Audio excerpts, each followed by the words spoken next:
Hi అండి, అందరూ ఎలా ఉన్నారు? నేనైతే చాలా బాగున్నానండి. మీరు కూడా బాగుండాలని మనస్ఫూర్తిగా కోరుకుంటున్నాను ఆ దేవుణ్ణి. అయితే బయట సిచ్యువేషన్ బాగాలేదు కదండి, కొంచెం జాగ్రత్తగా ఉండటం మంచిది. కరోనా కేసులు ఆల్రెడీ మా ఊరికి కొంచెం దూరంలో వచ్చినాయంట 2 కేసులు. అలానే మనం బయట తిరుగుతూ పని చేసుకుంటూ మానేలేం కదా. కాకపోతే హెల్తీ ఫుడ్ తీసుకోవాలి.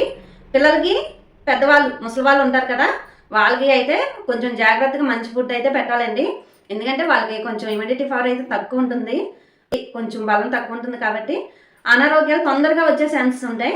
అందుకని వాళ్ళని అయితే మనం కంటికి రెప్పలా చూసుకోవాలి. కొంచెం బయటికి వెళ్ళినప్పుడు అయితే కొంచెం మాస్కులు అవి అయితే వేసుకోండి. పిల్లలు కూడా స్కూల్కి వెళ్ళినప్పుడు కొంచెం మాస్కులు అవి వేసుకోమని చెప్పండి. సరే అండి, ఇప్పుడు నేను అది మైండ్లో పెట్టుకొని చేసే వంట ఏంటో చెప్పమంటారా? మటన్ కారపొడి అండి.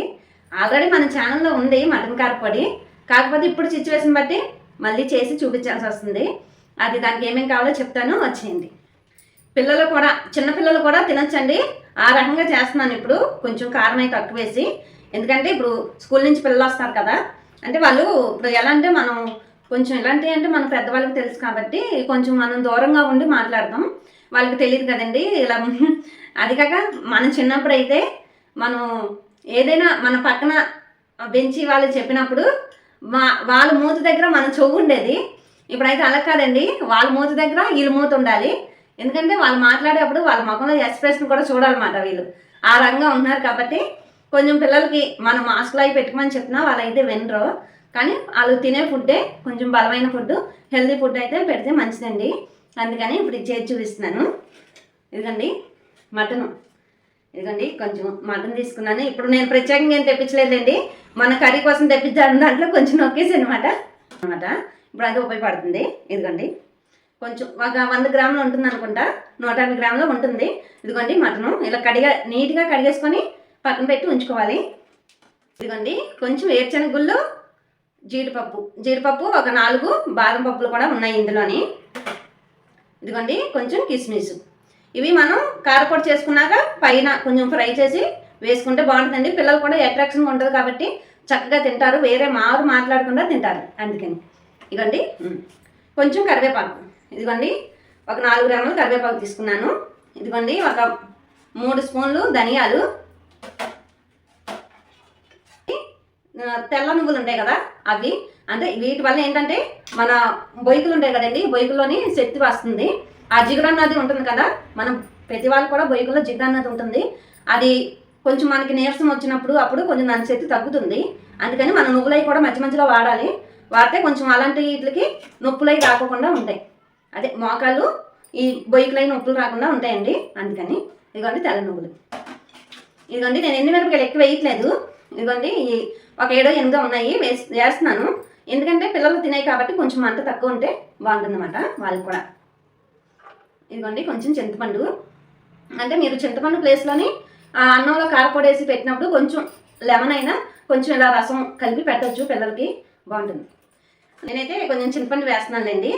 ఇదిగోండి ఒక 2 ముక్కలు వెండి కొబ్బరి కూడా మన ఆరోగ్యానికి చాలా మంచిది. మీరు ఉత్తప్పుడు ఇలాంటి ఉపయోగించినా ఉంచిపోయినా ఇలాంటప్పుడు మట్టుగా కొంచెం చేసుకోవాలండి, ఎందుకంటే బయట సిచ్యువేషన్ బాగాలేదు కాబట్టి. ఎందుకండి ఇవి 2 కొబ్బరి ముక్కలు, తర్వాత ఒక ఎల్లుల్లిపాయ. ఇదిగోండి కొంచెం ఇది ప్లేట్ కనిపించదు మీకు, వేయించేటప్పుడు నేను చూపిస్తాను. ఇదిగోండి ఒక 3 యాలక్కాయలు, అంటే స్మెల్ సువాసనగా ఉంటుందన్నమాట, అందుకని 3 యాలక్కాయలు. ఇదిగోండి లవంగి దినుసులు ఉంటాయి కదా, లవంగిలు ఒక 4 లవంగిలు. ఇదిగోండి దాల్చిన చెక్క, చిన్న దాల్చిన చెక్క నేను ఇలా ముక్కలు చేసి పెట్టుకున్నానండి. ఇదిగోండి జీలకర్ర ఒక స్పూన్ ఉంటుంది వేసాను. ఉప్పు అయితే మనం వేయించేటప్పుడు మిక్సీ పట్టుకున్నప్పుడైనా వేసుకోవచ్చు. అయితే నేను ఇది ఏం చేస్తున్నానంటే మామూలు ఆయిల్తోనైతే చేయట్లా, గానుగు నూనె ఉంటుంది కదా దాంతోనైతే చేస్తున్నాను. అది మీ ఇష్టం లేండి, మామూలు నూనె అయినా వాడచ్చు. ఇదిగోండి గానుగు నూనె, ఇది అదే తెల్ల నువ్వుల నూనె అంటారు కదా ఆ నూనె. ఇది చేసుకునే ప్రాసెస్లోకి వెళ్ళిపోదాం, వచ్చేసేయండి.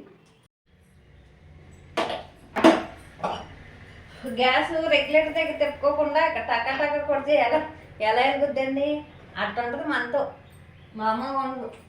అవి నేతిలోనైనా వేయించుకోవచ్చండి, కాకపోతే ఇంక నేను ఈ ఆయిల్లో వేసేస్తాను.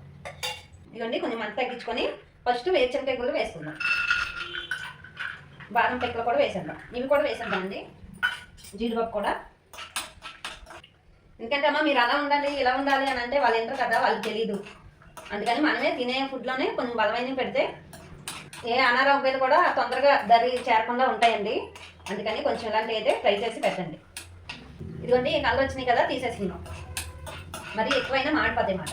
ఇదిగోండి జీడిపప్పు కూడా ఈ కలర్ వచ్చింది కదా, తీసేసుకుందాం. ఇంకా ఇష్టమండి, నచ్చితే వేసుకోవచ్చు, లేకపోతే లేదు. ఇవి వెయ్యాలని రూల్ అయితే లేదు. కాకపోతే పిల్లలకి కొంచెం అట్రాక్షన్గా కనబడితే తింటారు కదా, అందుకని ఇవి వేస్తామాట అంతే. అంతేకాని వెయ్యాలని అయితే లేదేమి. ఆయిల్ వేసాం కాబట్టి సరిపోతుంది. ఎనిమిరకాయలు డిఫరెంట్గా ఉన్నాయి ఏంటో అనుకుంటున్నారా? అలా అనుకోకండి, ఎందుకంటే ఆయిల్లోనే స్నానం చేసినాయి మాట ఆయిల్.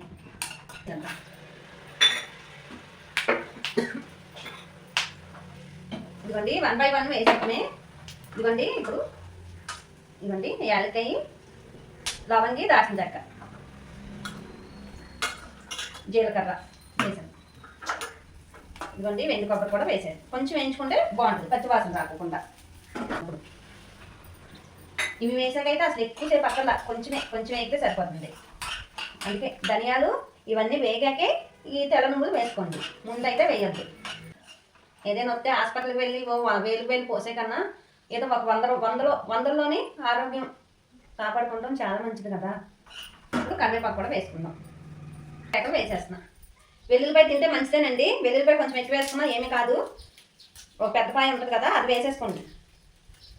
ఇదిగోండి చింతపండు, ఇది కూడా వేసేద్దాం. కొంచెం ఉప్పు కూడా వేసేద్దాం. ఇవ్వండి కొంచెం ఉప్పు కూడా. ఆరోగ్యం హెల్తీ బాగుంటుంది కూడా, తినడానికి రుచిగా కూడా ఉంటుంది. మీకు కావాలంటే కొంచెం మినపప్పు అవి కూడా వేసుకోవచ్చు ఇందులో. ఇంకా నేను వేయట్లేదండి, అందుకనే ఉప్పు చింతపండు కూడా కొంచెం వేయించనమాట. అంటే చెమ్మ లేకుండా ఉంటుంది. బయట పెట్టుకున్నా మీరు ఫ్రిడ్జ్లోనే పెట్టుకోవాలని లేదు, మటన్ వేయితే చాలు. ఇదిగోండి ఈ ముక్కలు వేసేస్తున్నా. మీరు కావాలంటే చిన్న ముక్కలుగా కూడా కొట్టుకోవచ్చు. ఇదిగోండి వాటర్ కూడా ఇలా లీక్ అవుతున్నాయి కదా, ఇప్పుడు కొంచెం పసుపు వేసుకొని మూత పెట్టుకుంటాం. పసుపు వేసుకొని చక్కగా మూత పెట్టుకుంటే నీళ్ళన్నీ బయటకు వచ్చేస్తే తొందరగా మగ్గుద్ది. మనం తర్వాత ఆయిల్ వేసాం కాబట్టి ఎలాగానో కొంచెం వేయించుకొని మిక్సీ పట్టేసుకుంటున్నాం.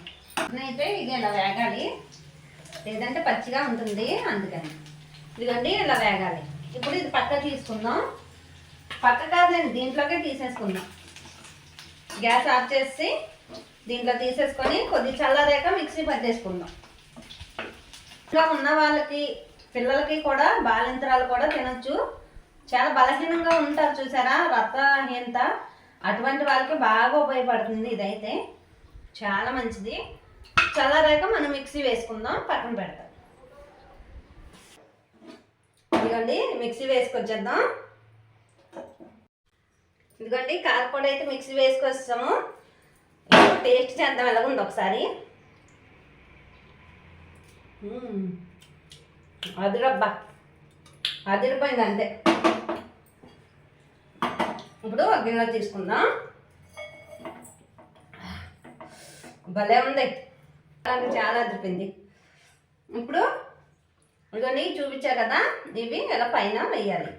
వేస్తే పిల్లలు కూడా చక్కగా అట్రాక్షన్గా అనిపిస్తుంది, చక్కగా తింటారు అన్నమాట.